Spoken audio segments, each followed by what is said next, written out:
guys, it's Sam, and this is my February book haul. I have been really good so far this year about not buying books. I'm actually trying to employ the read 5 before you buy. It's very kind of unofficial in a way, but I'm trying to do that. These are the combination of books that I have bought, one in giveaways, and some that I've been sent from publishers, so let's get going. The first book actually won in a Twitter giveaway from the author, and I was so excited because this is one of my most anticipated reads for the summer.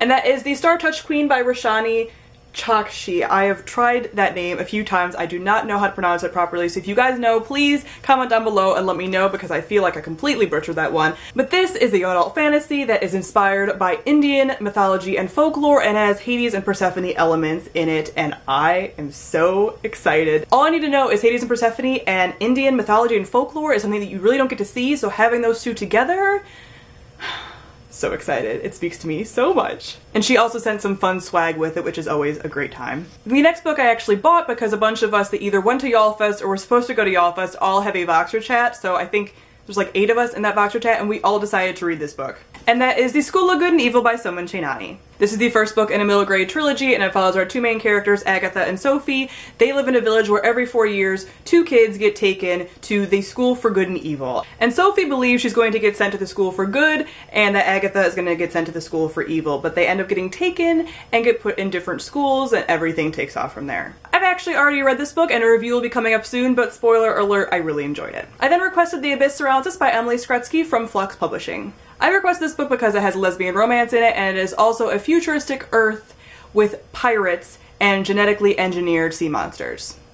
That's all I need to know. I've actually already read and reviewed this book. I will link my review up above. I also requested Fallen Land by Taylor Brown from St. Martin's Press. This one came out in January and was on my list of most anticipated books for the winter. I have not had a chance to read this yet, but it takes place during the Civil War and it follows 2 main characters who are being chased by horse thieves or bandits or something. My dad actually read this when he was visiting. He just picked it up off my shelf and didn't even realize that it wasn't out yet, and he really enjoyed it. I trust my dad on historical fiction, anything, because he's such a history buff and he knows so much about it. So if he says this is good, I'm very excited to get to it. The next set of books I requested from Penguin in exchange for an honest review. The first book is Rebel of the Sands by Alwyn Hamilton. This is about a main character who is a sharpshooter that lives in a magical desert, and she has always wanted to escape her hometown, and one day she beats a fugitive in a shootout and ends up running away into the desert with him, being chased by the Sultan's magical army.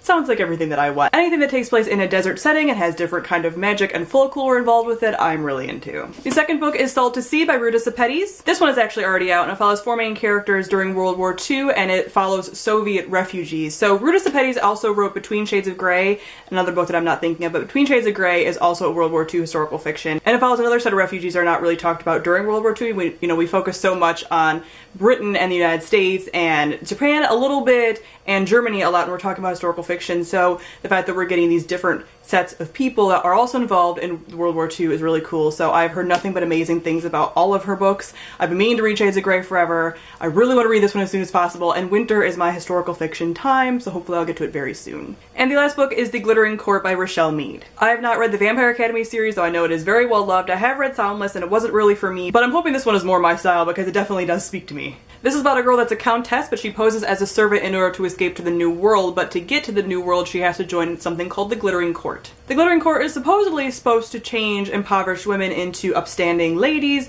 in society, but there's something a little more to it than that. She ends up meeting a bunch of different people, ends up making some friends, and it's a little more than it seems. This is supposed to be a fantasy mixed with some Elizabethan elements, mixed with some kind of like frontier New World elements. It sounds like it's going to be amazing, and everybody talks about Rochelle Mead. I would love to get into a series of hers that I really enjoy. I am going to read the Vampire Academy series at some point, but right now this speaks to me a ton more. Alright guys, that is it for my February book haul. Comment down below and let me know if you have read any of these and what you thought of them. So thank you all for watching, and I'll see you guys soon. Bye!